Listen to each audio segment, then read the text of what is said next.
Welcome back. Today we're doing a deep dive into a pretty major development, Russia announcing a ceasefire. That's right. It came directly from President Putin following a report he received. A report from who exactly? From Valery Gerasimov. He's the chief of the general staff of the Russian armed forces. Basically the top military figure briefing him on the situation at the front lines. Okay, got it. So based on that briefing, Putin announced this ceasefire. What are the exact dates and times we're talking about? Yeah, the specifics are starting from 6 p.m., that's 18:00, on April 19th. Okay, Friday evening. Right, and running through until midnight, 00:00 on April 21st.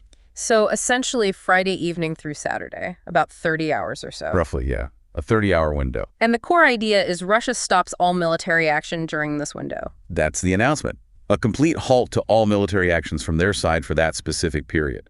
Putin stated that pretty clearly. But it wasn't just we're stopping, there was a catch, or maybe an expectation. Definitely an expectation. He explicitly said they expect the Ukrainian side to do the same. To reciprocate. Exactly. To also halt their military activities during this Easter period. Which naturally leads to the question, what if they don't? What's the plan then?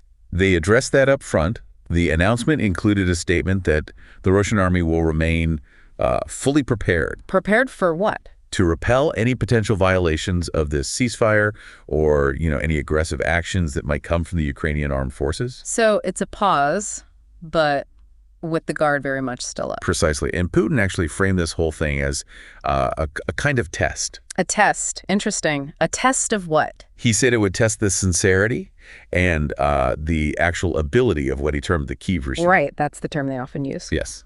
A test of their ability to adhere to agreements and, crucially, to participate in peace negotiations. This is sort of putting the ball in their court, in his view. Okay, testing their adherence to agreements. Did he mention any history there, like previous agreements? He did, yeah. He brought up a previous moratorium. A moratorium on what? On strikes against energy facilities. He said this was supposed to be in effect from March 18th until April 17th, so quite recently. Okay, a month-long halt on energy strikes. And what was his point about it? His claim was that Kiev violated that moratorium over 100 times. Over 100 times? Wow. So he's using that alleged past experience. Seems like it. Feels like that's underpinning the current approach, the sort of we'll stop, but we're watching very closely stance.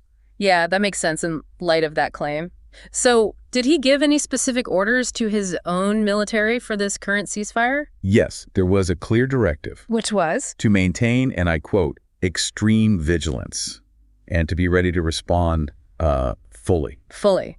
Meaning comprehensively, I suppose. That's the implication, a comprehensive response to any violations. So heightened alert is the message there. And the timing coinciding with Orthodox Easter, was that mentioned? It was, yeah. Alongside the military aspects, President Putin also took the moment to congratulate Christian servicemen on the upcoming holiday. So there's definitely a connection being drawn there between the ceasefire and the religious holiday. Seems intentional, yes. The timing lines up perfectly. Okay, so let's just quickly recap the key points here. Russia announces a ceasefire Friday, 6 p.m. to Sunday midnight, Orthodox Easter weekend. Correct. Following Gerasimov's report.